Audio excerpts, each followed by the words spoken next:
Every town or city has hungry people. We had one such man and his wife, maybe his girlfriend, kind of heavy set and very simple. Simple enough that there's no way he could hold a job. He'd do little odds and ends things that were real simple. He had the occasion to come by my office on every once in a while and get some money. He'd ask me for money and I'd give it to him, $20, $10. He'd go on down the road just as happy as he could be. He went to the hospital in the waiting room in the ICU, and there would be snacks in there and cold drinks and coffee, and him and his wife would put stuff in their knapsack and eat, just eat, because like they were starving to death, and maybe they were. They would also go to different kinds of organizations and clubs. Wherever there was food, they were going to be there if they didn't have to pay for it. So one day, he walks in my office and he said, "Look, I need $300. And I said, "Well, have you asked your pastor for this $300? He says, "No." He said he wouldn't do it. And I said, "You got any other churches you want?" I said, "I'm just one person." He said, "No. I think he burned out a lot of people is what happened." So I said, "Hold on a minute, let me go think about this." So I walked in the other room and the Holy Ghost said, "Give him the money." I said, "Lord, he don't need that much money. Give him the money." Well, I had it on me. So I walked back in there and I said, "What do you need this money for?" He said, "I got to buy insurance for my car." I said, "You don't have a car." He said, "I'm going to get one and I can't get one unless I have insurance." And I said, "Do you have a driver's license?" He said, "Yes, I've got a driver's license." Well, I looked at it and it was an ID. It wasn't a driver's license. He says, "And I can't get that without insurance." And I said, "Okay." All right. So I gave him the $300 and he just took off.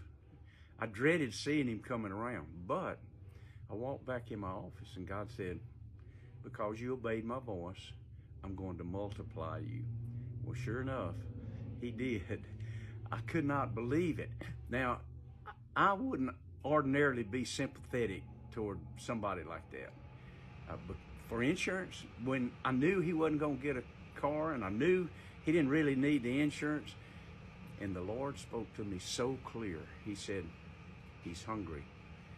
And I went, "Okay."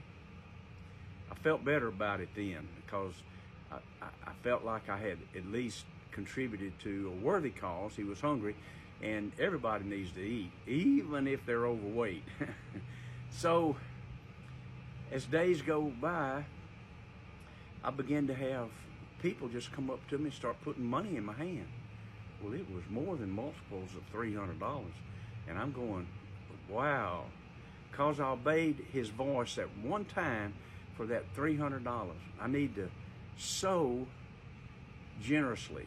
If you sow sparingly, you reap sparingly. If you sow generously, you'll reap generously. No matter the cause. I knew the cause was bogus, but the Lord told me what the cause was. He was ashamed to beg for money for food. And I get that. If I were in that position, I would be too, probably. I'd probably live under a bridge. I have no idea where they lived, because you never knew. They walked everywhere they went and probably just pulled up under a tree somewhere and slept at night. Anyway, it was a hard life, and after a period of time, I didn't see them anymore, so my guess is they both passed away. So you never know when somebody has need of food or something that you have the ability to be able to give into their life that will go real far for them. It might be small to you, but it'll go a long ways with them to help them down the road. God is looking for such people that will bless those that are hungry. Just saying. God bless you guys and go in peace. Love you. Bye.